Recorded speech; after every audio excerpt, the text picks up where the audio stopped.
इस लेक्चर में हम पढ़ेंगे स्ट्रक्चरल आइसोमेरिज्म या फिर स्ट्रक्चरल आइसोमर्स।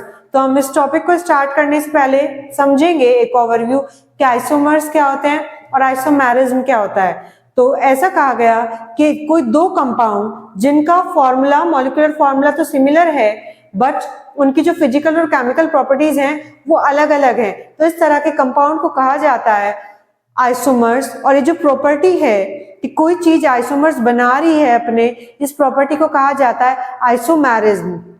अब हम उसी का एक पार्ट यहाँ पढ़ रहे हैं, स्ट्रक्चरल आइसोमेरिज्म। तो जैसे कि नाम बता रहा है स्ट्रक्चरल मतलब कि उनके मॉलिक्यूलर फॉर्मूला तो सेम होंगे बट किसी वजह से उनके जो स्ट्रक्चर हैं वो चेंज हो गए होंगे, इस वजह से नाम दिया गया स्ट्रक्चरल आइसोमेरिज्म। हम कुछ एग्जांपल भी डिस्कस करेंगे, साथ साथ देखिए जरा।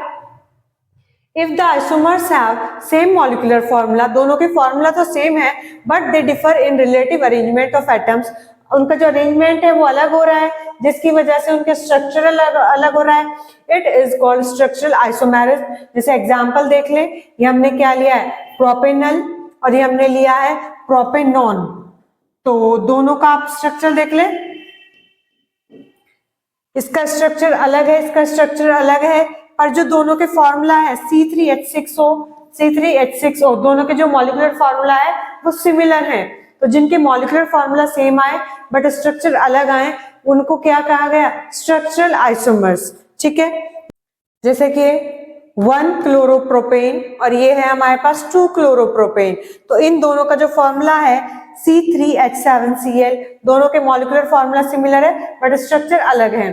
ठीक है, तो ये कौन से हो जाएंगे, स्ट्रक्चरल आइसोमेरिज्म। और जो कंपाउंड्स हैं आपस में क्या कहा जाएगा कि ये दूसरे के स्ट्रक्चरल आइसोमर्स हैं।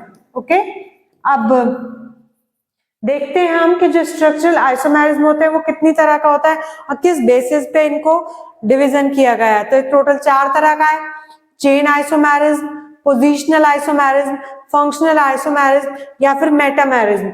एक्चुअल में जो इनके टाइप्स हैं इनको डिवाइड ही किया गया है, इनके जो नाम है उनसे ही आपको क्लियर हो जाएगा कि चेन आइसोमेरिज्म का नाम चेन ही क्यों रखा, पोजीशन आइसोमेरिज्म का नाम पोजीशन ही क्यों रखा। तो हम 1 बाय 1 जब एक को पढ़ेंगे तो आपको सभी क्लियर हो जाएगा कि इनका नाम ऐसे क्यों रखा। तो देखते हैं सबसे पहले चेन आइसोमेरिज्म। नाम ही बता रहा है कि हमें जो स्ट्रक्चर में थोड़ा सा जो डिफरेंस करना है वो किसकी वजह से करना है, चेन की वजह से। कौन सी चेन, जो कार्बन की चेन है। तो क्या होगा, एक में हमने कार्बन की चेन का अरेंजमेंट एक तरह से रखना है, दूसरे में हमें कार्बन की चेन का अरेंजमेंट अलग कर देना है। तो दोनों के फॉर्मूले तो सेम ही रहेंगे बट उनके चेन का जो अरेंजमेंट है वो अलग हो जाएगा। तो वो कौन सा हो जाएगा, chain isomerism. These isomerism arise due to the difference in the length of the carbon chain और size of carbon ring। जो चेन है या फिर रिंग है उसका जो साइज है वो चेंज हो जाएगा। कैसे, यहाँ पे तो हमने 4 कार्बन सीधे सीधे ले लिए नॉर्मल ब्यूटेन। ठीक है, अब चेन वाला पढ़ रहे हैं तो क्या करें, चेन में कुछ चेंज कर दें, एक कार्बन को इधर से उठा बीच में रख दो, ये रख दिया, यहाँ पे बीच में रख दिया, आइसोब्यूटेन बना दिया।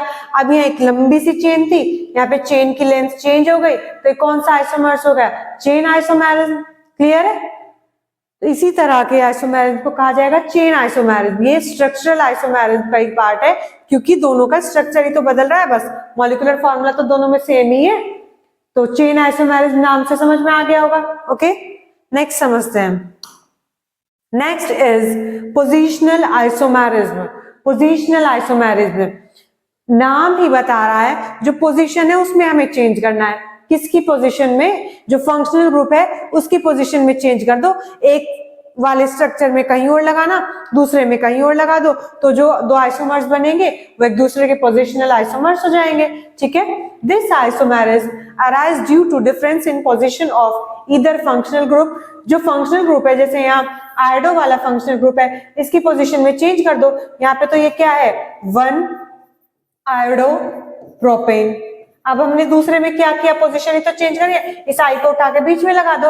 अब ये फिर से 2 आयोडो प्रोपेन, दोनों एक दूसरे के क्या बन जाएंगे, पोजीशन आइसोमर्स, क्योंकि हमने जो आयोडो वाला फंक्शनल ग्रुप है उसकी पोजीशन चेंज कर दिया। तो हमारे पास 2 आइसोमर्स बनकर आ गए। ठीक है, जिनके मॉलिक्यूलर फॉर्मूला सेम है। कैसे, यहाँ पे भी 3 कार्बन और यहाँ पे टोटल कितने हाइड्रोजन है, 3 2 5 6 7 7 हाइड्रोजन और 1 आयोडीन। यहाँ पे देखें, यहाँ पे 3 कार्बन, 7 हाइड्रोजन, 1 आयोडीन, ठीक है। तो दोनों के मॉलिक्यूलर फॉर्मूला सेम है, बट इनके स्ट्रक्चर अलग हुए, किसकी वजह से? क्योंकि हमने पोजीशन फंक्शनल ग्रुप की चेंज कर दी, तो इसलिए इसे क्या कहा? Positional isomers. ओके, क्लियर हो गया होगा सभी को। नेक्स्ट आगे देखते हैं। Next is functional isomers. फिर से नाम को समझो, फंक्शनल कहां से वर्ड लिया होगा? फंक्शनल ग्रुप से। तो इन वाले आइसोमर्स में क्या होगा, हम जो एक एग्जांपल लेंगे उसमें दूसरा फंक्शनल ग्रुप लगा देंगे, दूसरा एग्जांपल लेंगे उसमें दूसरा फंक्शनल ग्रुप लगा देंगे। जैसे एक में आप एल्डिहाइड लगा दो, एक में आप कीटोन लगा दो, और दोनों के अगर हमारे मॉलिक्यूलर फॉर्मूला सेम है तो वो हमारे पास क्या हो जाएंगे? Functional isomers. कि हमें दोनों में चेंज करना है, किसकी वजह से? फंक्शनल ग्रुप को चेंज करने की वजह से। देखिए जरा, these isomers have same molecular formula but different functional group. इनके जो फंक्शनल ग्रुप है वो चेंज हो जाएंगे। सेम वही बताया, यहाँ पे एल्डिहाइड वाला फंक्शनल ग्रुप लगा दिया है, यहाँ पे कीटोन वाला फंक्शनल ग्रुप लगा दिया है, तो दोनों के जो फॉर्मूला है C3H6O मॉलिक्यूलर फॉर्मूला, यहाँ पे भी C3H6O, दोनों के मॉलिक्यूलर फॉर्मूला सेम है बट दोनों के स्ट्रक्चर अलग अलग आए। क्यों? क्योंकि इस वाले में हमने फंक्शनल ग्रुप एल्डिहाइड रखा और इस वाले में हमने फंक्शनल ग्रुप कीटोन रखा, तो फंक्शनल ग्रुप चेंज करने की वजह से ये एक दूसरे के फंक्शनल आइसोमर्स बन गए। क्लियर हो गया ना नाम से ही? ओके,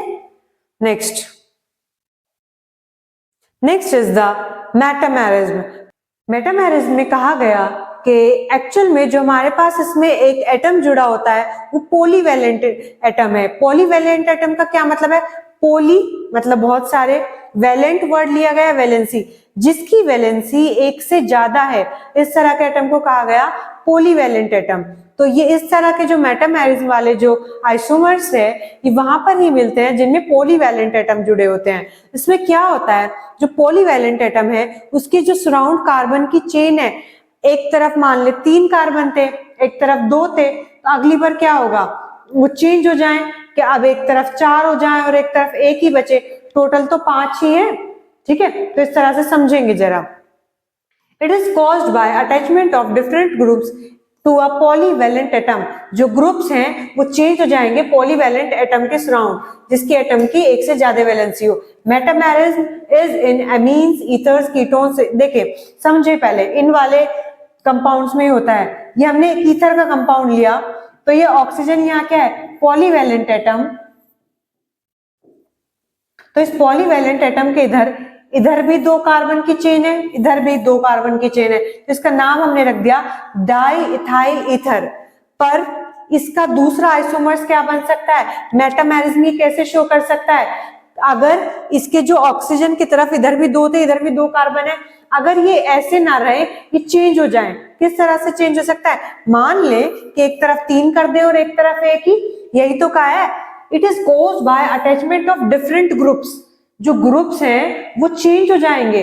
किस तरह से चेंज होंगे, पहले 2-2 थे, टोटल तो 4 हैं, अब वो 2-2 ना होके एक तरफ 3 कर लो, एक तरफ 1 कर लो, अब भी 4 ही रहेंगे। ठीक है, तो वही ईथर है, बस क्या किया, जो इधर का 1 था उसे इधर पहुंचा दिया, तो इधर तो अब तो हो गए 3 और इधर हो गया बस 1। ठीक है, तो हमने जो पोजीशन है, जो ग्रुप्स की, उन्हें चेंज कर दी, किसके सराउंड, जो ये पॉलीवैलेंट वाला एटम था। तो इससे जो हमारे पास आइसोमर्स बन के आए, इनको कहा जाता है, तो इस तरह के आइसोमर्स को कहा जाता है मेटामेरिज्म। ओके, क्लियर हो गया होगा सभी को स्ट्रक्चरल आइसोमर्स, उसके चारों तरह के structural isomers with their example समझ आ गए होंगे। फिर भी अगर किसी को कोई डाउट है तो कमेंट सेक्शन में बताना। Okay, thank you for watching vision bye Charu.